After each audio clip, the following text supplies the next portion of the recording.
High, আসসালামু আলাইকুম সকলকে and a great welcome to my YouTube channel Dil health care. আমি জিশান আরিফ মুর্শিদাবাদ থেকে। আমি আমার এই ইউটিউব চ্যানেলের মাধ্যমে প্রত্যেকদিন ভিডিও আপলোড দিই নতুন নতুন রোগ নিয়ে, সেই সব রোগের পিছনের কারণগুলো নিয়ে এবং সেই সব রোগের কি কি লক্ষণ পেলে আপনারা বুঝবেন আপনাদের কি রোগ হয়েছে এবং কি কি অ্যালোপ্যাথিক ওষুধের মাধ্যমে আপনারা সেই রোগ থেকে অতি দ্রুত সুস্থতা লাভ করতে পারেন সেই সব বিষয়ে।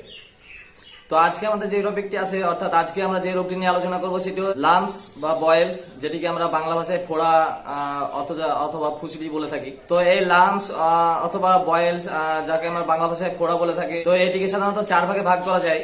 যেটির প্রথমটি ইম্পেটিগো।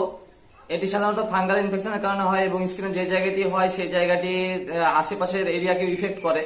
তারপর দ্বিতীয়ত সেলুলাইটিস, যেটি অনেকটা স্কিনের অনেকটা এরিয়া নিয়ে আপনার ফুলে যায় এবং রেড র্যাশেস পড়ে যায়, অর্থাৎ লাল বর্ণের হয়ে যায় স্কিনটা। আর তৃতীয়ত ফলিকুলাইটিস, এটি সাধারণত আপনার রোমের গোড়ায় গোড়ায় দেখা যায়। রোমের গোড়ায় গোড়ায় একটা এরিয়াতে অনেকগুলো রোমের গোড়ায় গোড়ায় এটি হতে পারে। এটিকে সাধারণত আমরা বাংলা ভাষায় খুচরি বলে থাকি, আবার অনেকে রোম ফোড়া নামেও চিনি। এবং যে চতুর্থ এবং শেষ নম্বরে যে শ্রেণীটি আছে সেটি হচ্ছে বয়েলস, যেটিকে আমরা ফোড়া নামে চিনি।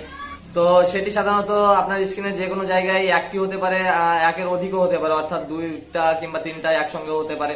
তো এগুলোতে সাধারণত অনেক পুঁজ জন্ম দেয়, অর্থাৎ ভেতরে অনেক পুঁজ হয়। তারপর আপনার এই পুঁজ সেই জায়গাটায় ইনফ্লামেশন থাকে। তো আর একটা মুখ বরাবর হয়, একটা মুখ থাকে। হ্যাঁ, অনেক ক্ষেত্রে মুখ নাও হতে দেখা যায়। তো এটিকে আমরা বয়েলস বলে থাকি। তো আসুন আমরা প্রথমে জেনে নিই এই লাম্পস বা বয়েলস অথবা যেটাকে আমরা বাংলা ভাষায় ফোড়া বলে থাকি, এটার পিছনের কারণগুলো কি কি কি কারণ থেকে এই জিনিসটি হয়। তো প্রধানত এর মুখ্য একটি কারণ হচ্ছে আপনার স্কিন ইনজুরি, অর্থাৎ অনেক টাইমে আমাদের রোম আমাদের অজান্তে উঠে যায় আমাদের শরীর থেকে। সেটি কোনো জামার টানে হোক, হয়তো আপনি জামাটা গোটা থেকে একটা রোম হয়তো ছিঁড়ে গেল, কিংবা একটা পায়ের রোম হয়তো প্যান্টটা গোটা থেকে, কিংবা অনেক টাইমে জামা পরিত্যাগ করতে গিয়ে অর্থাৎ জামা খুলতে গিয়ে আপনার একটা রোম ছিঁড়ে গেল কিংবা দুই তিনটে রোম ছিঁড়ে গেল। তো সেই রোমের গোড়াটায় আপনার একটা ক্ষত হয়ে গেল। সেই ক্ষতটা এতটাই ছোট হয় যে সাধারণ চোখে আমরা লক্ষ্য করতে পারি না। এবং সেই ক্ষতটাই হয় কি, সেই ক্ষতটাই বাইরে থেকে আমাদের অনেক বাতাসের মাধ্যমে যে ব্যাকটেরিয়াগুলো বেঁচে পড়ে সেই ব্যাকটেরিয়াগুলো প্রবেশ করে, আবার অনেক ধুলোবালি প্রবেশ করে। সেক্ষেত্রে আমাদের শরীর, আমাদের যে হিউম্যান বডিতে যে অ্যান্টিবডি থাকে, হোয়াইট ব্লাড সেলস অর্থাৎ সাদা রক্তকণিকা, সেই সাদা রক্তকণিকাগুলো সেই জায়গাটায় উপস্থিত হয় সেই ব্যাকটেরিয়াগুলোকে ধ্বংস করার জন্য। এবং অনেকগুলো সাদা রক্তকণিকা যখন একসঙ্গে সেই জায়গায় একত্রিত হয় সেই জায়গাটা জীবাণুর বিরুদ্ধে লড়াই করতে, তো সেই জায়গাটায় আমাদের ইনফেকশন সৃষ্টি হয়ে যায় এবং ইনফেকশন সৃষ্টি হওয়ার কারণে এই পুঁজ সৃষ্টি হয় এবং সেক্ষেত্রে আমাদের সেই জায়গাটা ফুলে যায় এবং ফোড়ার আকৃতি নিয়ে নেয়। তো আসুন আমরা ফোড়ার পিছনের সিমটমস গুলো দেখি, যে কি কি লক্ষণ পেলে আপনারা বুঝবেন যে এটা আপনাদের অ্যাকচুয়ালি ফোড়া হয়েছে, অর্থাৎ বয়েলস বা লাম্পস হয়েছে। তো সাধারণত যে জায়গাটায় ফোড়া হয় সেই জায়গাটায় আপনাদের প্রথমত একটু একটু চুলকানি ভাব আসবে। তারপর সেই জায়গাটা ফোলা স্টার্ট হবে, অর্থাৎ ফুলে যাবে। একটু ব্যথা অনুভব হবে। তারপর স্কিনের যেই এরিয়াটাই হবে সেই এরিয়াটা আপনার লাল হয়ে যেতে দেখা যায় অনেক টাইমে, অর্থাৎ লাল র্যাশেস হয়ে যায়। সেই সঙ্গে ফোড়ার স্টেজটা যখন পরিপূর্ণ হবে তখন ফোড়ার ভেতরে পুঁজ জমতে দেখা যায় এবং এর সঙ্গে হালকা জ্বরও থাকতে পারে, আপনার শরীরে হালকা জ্বরও আসতে পারে। তো এই ছিল ফোড়ার বিশেষ বিশেষ লক্ষণ সমূহ।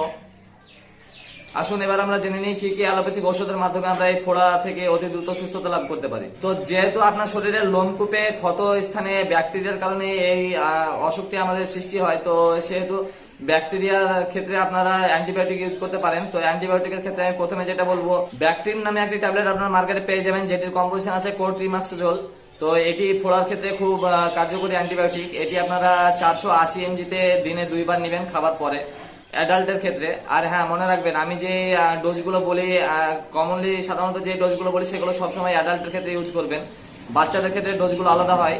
তো বাচ্চাদের ক্ষেত্রে আপনারা সেম কম্পোজিশনের ওষুধগুলো আপনারা যেই দোকান থেকে নেবেন সেই দোকানে আপনারা বাচ্চাদের ডোজটি কত বছর বয়স, কত তার ওজন, সেই হিসাবে আপনারা সেই দোকানদারকে অথবা সেই কোয়াক ডক্টরকে আপনারা জিজ্ঞেস করে নিতে পারেন। তো এরপর আরেকটি কার্যকরী অ্যান্টিবায়োটিক যেটি আছে সেটি হচ্ছে ক্লাভাম 625। তো এটিও আপনারা দিনে 2 বার অর্থাৎ বিডি নিবেন খাবার পরে। এটিও ফোড়ার ক্ষেত্রে খুব ভালো কার্যকরী একটি অ্যান্টিবায়োটিক। তাছাড়া আপনারা পাবেন পেন্টিভ 400 নামে একটি ট্যাবলেট, যেটি পেনিসিলিন থাকে, যেটির মধ্যে যেটির কম্পোজিশন পেনিসিলিন। তো এই পেনিসিলিনটাও আপনার ফোড়ার ব্যাকটেরিয়ার ক্ষেত্রে খুব ভালো কার্যকরী। তো এটিও আপনার দিনে বিডি অথবা টিডিএস অর্থাৎ দিনে 3 বার অথবা 2 বার নিতে পারেন খাবার পরে। আর যেহেতু এই অ্যান্টিবায়োটিক গুলো চালালে আপনার শরীরে গ্যাসের প্রবলেম হবে, অর্থাৎ গ্যাস বাড়বে, শরীরে হাই গ্যাস সৃষ্টি হবে, সেহেতু আপনারা চেষ্টা করবেন এই ওষুধগুলোর সঙ্গে একটি গ্যাসের ওষুধ নেওয়া। সেটি হচ্ছে প্যান40 নিলে খুব ভালো হয়। সেটি সকালে আপনারা খালি পেটে ওডি অর্থাৎ একবারই নেবেন দিনে, শুধু সকালবেলায় মর্নিং টাইমে খালি পেটে নেবেন। এছাড়া যে ব্যথা অনুভব হয় আবার যে ফুলে যায়, এই ভাবটি আপনারা কমানোর ক্ষেত্রে, ব্যথা আর ফুলে যাওয়ার ক্ষেত্রে আপনারা ইউজ করতে পারেন জিরোডল পি, যেটির মধ্যে কম্পোজিশন আছে অ্যাসিক্লোফেনাক প্লাস প্যারাসিটামল, যেটি ব্যথা এবং যে ফুলে যাওয়া ভাবটা, বেশি মাত্রায় ফুলে যাওয়া ভাবটা, দুটোর ক্ষেত্রে খুব কার্যকরী। তো এইটি আপনার দিনে বিডি অথবা টিটিএস নিতে পারেন, অর্থাৎ 2 বার অথবা 3 বার। এটিও আপনারা খাবার পরে নেবেন। তাছাড়া যদি আমরা অয়েন্টমেন্টের কথা বলি, তবে মার্কেটে আপনারা পেয়ে যাবেন টিব্যাক্ট অয়েন্টমেন্ট নামে একটা অয়েন্টমেন্ট পাবেন। সেটি আপনারা ইউজ করতে পারেন দিনে বিডি অর্থাৎ 2 বার অথবা 3 বার। তো সেটি আপনাদের যে ব্যাকটেরিয়ার গ্রোথটাকে, অর্থাৎ ইনফেকশনের যে ব্যাকটেরিয়ার কারণে যে ইনফেকশনটা হয় সেটির গ্রোথটাকে অনেকটা কমিয়ে দেয়। তো এক্ষেত্রে আপনাদের যদি ফোড়াটা প্রাথমিক অবস্থায় টিব্যাগটা ইউজ করেন তবে ফোড়াটা পচে যেতে পারে। আর যদি ফোড়াটিটা তার শেষ স্টেজে চলে যায় তবে সেক্ষেত্রে আপনার ফোড়াটিকে পাকাতে সাহায্য করবে, অর্থাৎ ফোড়াটিকে মুভ করে দিতে সাহায্য করবে, ফোড়াটিকে ঠিকভাবে স্কিনটা নরম করতে সাহায্য করবে। এছাড়া আর একটি অয়েন্টমেন্ট পাওয়া যায়, সেটি হচ্ছে সুম্যাক নামে আমাদের মার্কেটে অ্যাভেলেবল আছে। তো সেটি আপনারা যে কোনো লোকাল মার্কেট সবাই পেয়ে যাবেন। তো সেটিও আপনারা দিনে 2 বার অর্থাৎ বিডি লাগাবেন। গোসল করার পরে একবার হয়তো দিনে লাগালেন, সারা দিনটা থাকলো, রাত্রেবেলায় সেই জায়গাটি আবার পরিষ্কার করে রাত্রেবেলায় শোয়ার আগে একবার হয়তো লাগিয়ে নিলেন। তো এটি সাধারণত ব্যবহার করবেন যেসব ফোড়াগুলো নিয়ে আপনার মুখ হচ্ছে না, অর্থাৎ খুব কষ্ট হচ্ছে অথবা খুব বেশি জ্বালা পোড়া করছে, সেই সব ক্ষেত্রে এই অয়েন্টমেন্ট গুলো ইউজ করবেন, খুব ভালো ফল পাবেন। অনেক টাইমে হয় আমাদের অনেক এমন স্কিন থাকে, অনেক জায়গার স্কিন গুলো আমাদের একটু মোটা টাইপের হয়, যেমন হাঁটুর স্কিন, কনুয়ের স্কিন। হ্যাঁ, তো সেই সব জায়গায় যদি ফোড়া হয় তবে সেই সব জায়গায় মুখ হতে একটু সমস্যা দেখা দিতে পারে, যেহেতু সেই সব স্কিনের উপরের লেয়ারটা খুব মোটা থাকে, পুরু থাকে, সেই জন্য। তো সেক্ষেত্রে আপনারা এই অয়েন্টমেন্ট গুলো ইউজ করতে পারেন। এবং এর সঙ্গে আপনারা নিতে পারেন ভিটামিন সি, আপনার সেলিন নামে পেয়ে যাবেন, সেলিন ট্যাবলেট নামে।